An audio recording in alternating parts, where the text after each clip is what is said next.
Nous sommes en Bosnie-Herzégovine, un pays de transit pour les migrants. Mais actuellement, la frontière extérieure de l'Union européenne est fermée et ils sont des milliers à se retrouver bloqués ici. Beaucoup passent la nuit dehors, dans des bâtiments abandonnés et des tentes de fortune, ou comme ici à la périphérie de Tuzla, dans des wagons désaffectés. Il fait bien en dessous de zéro. Des centaines de personnes comme Salman et ses frères dorment dehors sans chauffage en plein hiver par des températures qui peuvent chuter jusqu'à moins 10 degrés. Pourquoi ne sont-ils pas dans des lieux d'accueil d'urgence? Pour le savoir, nous allons parcourir la Bosnie-Herzégovine. On dort dans un ancien wagon. On ne vit pas bien ici. C'était une grosse erreur de venir en Bosnie. Une grosse erreur. Notre conversation est interrompue par les cris d'un migrant qui s'approche avec un couteau. Nous décidons de partir. Le lendemain, nous retrouvons Salman sur place.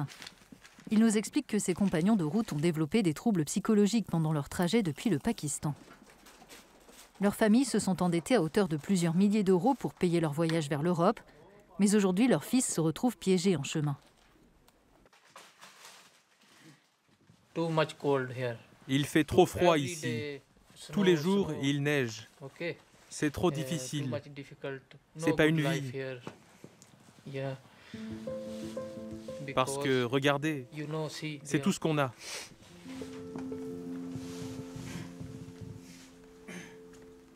Les autorités de Tuzla ont refusé d'ouvrir un camp de migrants dans la région. Mais la ville reste un point de passage important entre la Serbie et la Croatie. Des ONG ont pris le relais. Emmaüs a ouvert ce lieu où les migrants peuvent se réchauffer. Ils sont nombreux à avoir quitté le Pakistan ou l'Afrique du Nord pour des raisons économiques.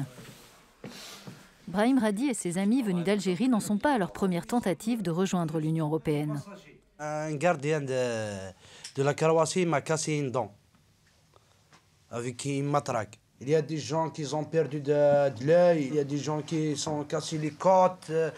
Comme celui-ci, un exemple, il était tabassé à l'oreille avec une matraque. Ici, les migrants peuvent prendre une douche et récupérer des vêtements propres.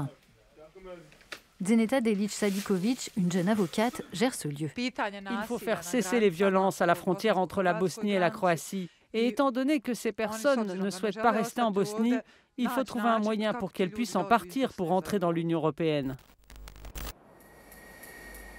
Voici ce qui reste du camp de migrants de Lipa, dans l'ouest de la Bosnie. À Noël dernier, le site a été détruit par un incendie dont l'origine est encore inconnue. Des centaines de personnes se sont retrouvées sans abri. Lipa n'était pas adapté pour l'hiver. L'Organisation internationale pour les migrations, l'OIM, avait tiré la sonnette d'alarme. Le gouvernement bosnien avait trouvé un lieu où transférer le camp, mais il y a renoncé face à la contestation des riverains et a finalement installé des tentes chauffées à Lipa. On va à 2 km pour avoir de l'eau potable. Ils nous donnent 3 bouteilles d'eau par jour pour 33 à 45 personnes. Quelques 9000 migrants sont présents aujourd'hui en Bosnie-Herzégovine. Ce ne serait pas très compliqué de leur fournir un abri d'urgence aux normes internationales, selon l'ambassadeur de l'Union européenne à Sarajevo que nous avons contacté avant ce reportage. Il appelle les autorités locales à agir rapidement. Tout le monde vient du camp jusqu'à ce ruisseau pour prendre une douche. On n'a pas d'eau chaude. Ce sont des hébergements corrects que vous voyez là. Tous ces migrants, ils prennent leur douche juste ici. Je demande à l'Union européenne de mener de vraies actions et de faire quelque chose pour eux.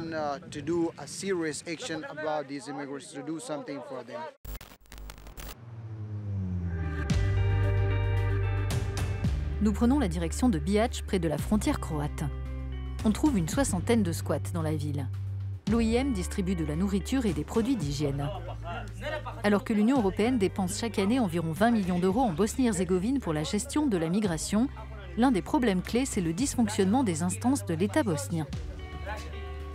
Les décisions du gouvernement fédéral sont bloquées par les autorités locales et des régions comme la République serbe de Bosnie refusent de participer aux efforts en vue d'héberger les migrants.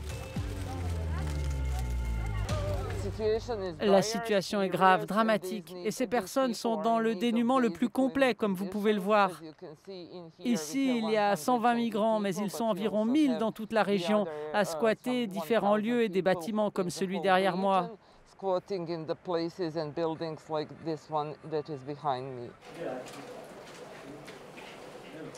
Anouch se présente comme azéri, originaire d'Iran, et se dit victime de persécutions politiques dans son pays. Avec son ami Milad, il vient juste de s'installer dans cette maison de retraite abandonnée de Biatch. J'ai commencé mon voyage depuis l'Iran il y a 3 ans. La frontière est fermée, mais qu'est-ce qu'on peut faire? Peut-être demander de l'aide à des amis, des passeurs, je ne sais pas. On peut essayer de payer pour passer. Nous nous rendons sur le site de Bira, une ancienne usine de réfrigérateurs dans le centre de Biatch. Jusqu'en septembre dernier, elle servait de camp d'hébergement transitoire pour environ 2000 migrants. Les voisins de l'usine se disent victimes d'une envolée du nombre de cambriolages. C'est ce que nous explique Seïd Seïch. Ce riverain de Bira nous raconte avoir été agressé alors qu'il se trouvait dans son potager. Ils étaient 5, et il y en a un qui s'est approché de moi avec un couteau. Il a visé mon ventre, mais heureusement, la pointe n'a traversé que mes vêtements. J'ai réussi à reculer d'un pas et à ramasser une fourche qui était à côté. Je l'ai frappé avec en lui disant de jeter son couteau. Seïd Seïch a laissé le migrant partir, personne n'a été blessé. Nous avons rendez-vous avec le Premier ministre du canton d'Unasana, dont Biatch est la capitale. Un diplomate européen nous a averti que cet homme était prêt à laisser les migrants mourir de froid. Mustafa Ruznic justifie son attitude en évoquant les problèmes de sécurité et le nombre élevé de délits commis par les migrants dans son canton. De quoi s'agit-il exactement quand vous dites que votre canton a été confronté à 3000 crimes? Dans le canton d'Unasana, nous avons constamment des bagarres entre les Pashtuns et les Hazaras, entre les chiites et les sunnites. Depuis 3 ans, les migrants ont commis plus de 3200 crimes et délits ici, parmi lesquels des viols, des assassinats entre eux et plusieurs tentatives d'homicide contre nos citoyens. Ils déclenchent des incendies et s'introduisent dans des maisons de particuliers. Tous les migrants qui se trouvent dans notre ville devraient être déplacés. Ils sont ici illégalement. Des panneaux « Non au camp » barrent l'entrée du camp de Bira. Des habitants en colère s'opposent à la réouverture de ce site totalement équipé, auquel nous avons pu accéder en exclusivité. Quand la pandémie de Covid-19 a touché la Bosnie l'an dernier, les autorités ont confiné le camp, ce qui a alimenté les tensions entre migrants. En avril, une bagarre a impliqué environ 400 personnes. À la fin de l'été, le camp a été fermé, mais l'infrastructure est toujours là. Alors que des migrants dorment dehors cet hiver, l'Union européenne a suggéré de le rouvrir. Les autorités locales refusent, ce que déplore cette responsable de l'OIM. Ce lieu peut être ouvert en 24 heures, tout est prêt. Nous disposons au total de 250 unités d'hébergement qui peuvent accueillir 6 personnes chacune, ce qui nous permettrait d'avoir 1500 personnes logées dans ce camp. En quittant la Bosnie, nous transitons par l'aéroport d'Istanbul. Nous remarquons des passagers accompagnés par l'OIM. Il s'agit de volontaires au retour que l'organisation aide pour la logistique et les billets d'avion. Assistés par l'OIM, 303 migrants bloqués en Bosnie sont rentrés chez eux l'an dernier.